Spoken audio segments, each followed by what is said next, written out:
Welcome back to another episode of What's Going On with Shipping. I'm your host, Somar Kagano, and today, we're diving into the latest developments in the Baltic Sea.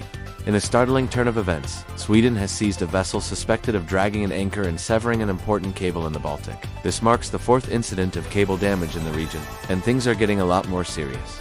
For those of you who've been following this, you might recall the first incident involving the new polar bear ship. It was blamed for accidentally cutting cables when it dropped anchor in the Baltic. But now, after several incidents, it seems like there's something far more sinister happening here. The latest vessel involved is the Vezhen, a bulk carrier capable of carrying 32,000 tons. The ship, which departed from a Russian port, was heading to Canada when it made its way through the Baltic Sea. Swedish authorities have now seized the vessel after it was suspected of dragging its anchor, severing a critical cable between Latvia and Sweden. This isn't the first time. We've already seen similar incidents with the Eagle S and the EIing 3 boats, of which were suspected of dragging their anchors and damaging cables. The US has officially dismissed these incidents as accidents caused by inexperienced crews, but skepticism is running high.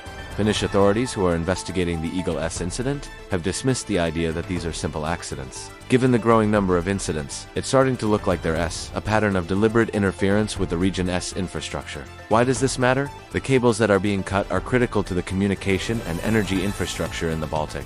The possibility of this being a hybrid warfare tactic by Russia, China, or Iran is increasingly likely. The question on everyone's mind now is whether these incidents are purely accidents or if they're something more coordinated happening behind the scenes. In this episode, I also want to break down how an anchor can cause such damage.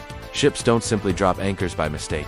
There are multiple safety measures in place. However, if someone intentionally lowers the anchor in a specific location, they can cause significant disruption. While this could just be the work of one or more crew members, it's hard to ignore the possibility of it being orchestrated by foreign powers. Now, the Swedish government is working with NATO and Latvia to investigate the situation further, ensuring that there's no intentional sabotage going on. Sweden has taken swift action by seizing the Vezhen, and that's a sign that authorities are taking this very seriously. We've seen a series of similar incidents, and with the recent investigation into the Eagle S, it's clear that these are not random accidents. Sweden and Finland are on high alert, and it's only a matter of time before more details emerge. So, what can we take away from this? The Baltic Sea is becoming a hotbed for potential hybrid warfare, with critical cables being targeted. While the US may still be convinced that this is all accidental, the evidence points to something far more calculated. It doesn't take a large-scale operation to cause this kind of damage, just a well-placed anchor and a willing crew member, potentially paid off by foreign powers. If you want to stay updated on this ongoing investigation, make sure to subscribe to the channel and hit the bell icon for notifications.